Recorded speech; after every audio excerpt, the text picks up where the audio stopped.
Hello, hello, hello, my friends. Caitlin here, and what's your favorite way to flirt? The other week when I was making the low pressure flirting techniques video, it got me reminiscing about my flirting wins and fails when I was growing up. And I had a couple techniques that didn't make that list because while they are some of my favorite, are not exactly the most subtle. But I wanted to make a list that I've personally found to be pretty foolproof in terms of getting your crush's attention. Now, whether getting that attention led to an actual relationship is a bit more questionable, but it certainly led to some fun mutual flirting. So here we go. Number 1, tease them. Teasing can easily get out of hand, and you really have to draw a distinct line between mean teasing and obvious playful teasing, but I don't think anyone can argue that teasing your crush is like flirting 101. I like teasing via text because I can easily qualify it with an "I'm just kidding" or an "I'm teasing" winky face. But an example of when teasing went terribly wrong.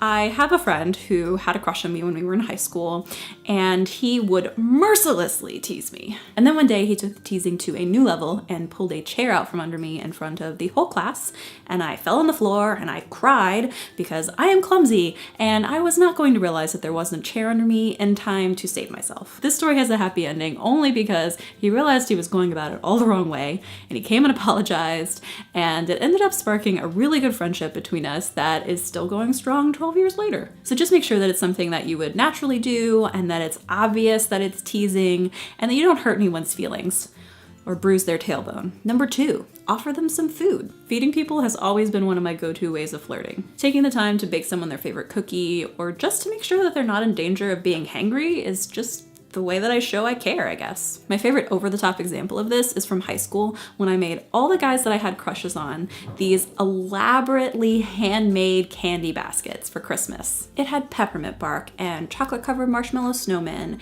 and those reindeer made out of chocolate-covered pretzels with M&Ms. I was a very extra teenager. So get to baking or always bring extra with your lunch and offer it to your crush. Number 3, give them a simple but thoughtful gift. You can keep it low-key, like, "Oh, I saw this and thought of you," or "Oh, I had extra of this, would you like it?" But it's something you know they'd like because you've been paying attention to them. I feel like this is when your creativity comes into play because it's making a sketch of them or something they love, or writing them a poem or singing them a song. Just know that you don't need to be dropping dollar bills on stuff.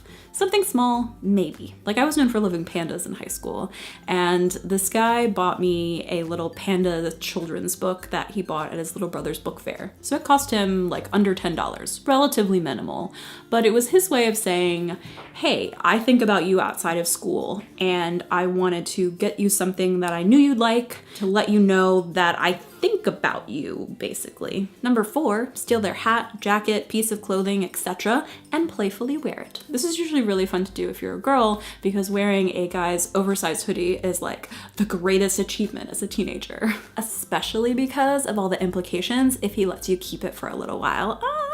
But you can also steal a girl's hat or scrunchie or bracelet. It's not defined by whether you're a girl or a guy or gay or straight or anything. Just you playfully take something, and depending on how long they let you keep it is a good indicator of how much they like you. And finally, number 5, casually touch them.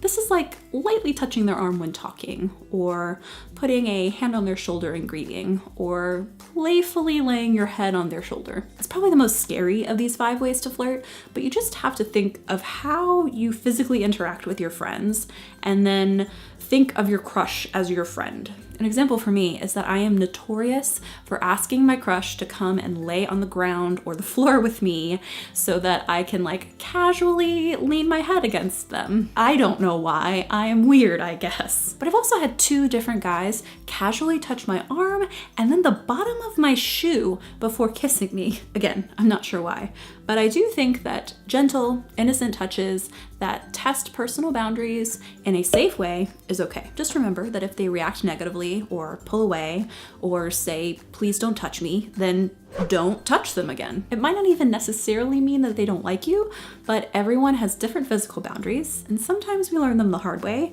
but you still need to respect them. So there you have it, 5 of my favorite ways to flirt, and some embarrassing and silly teenage stories mixed in. Remember that you can always suggest a video topic or question for me to cover. Just leave a comment down below, or click over here to fill out this super easy form on my website. Plus you can check me out on these other social media, and if you haven't already, don't forget to subscribe and hit that notification bell so you know the moment there's a new video. And I'll see you guys next Thursday. Bye!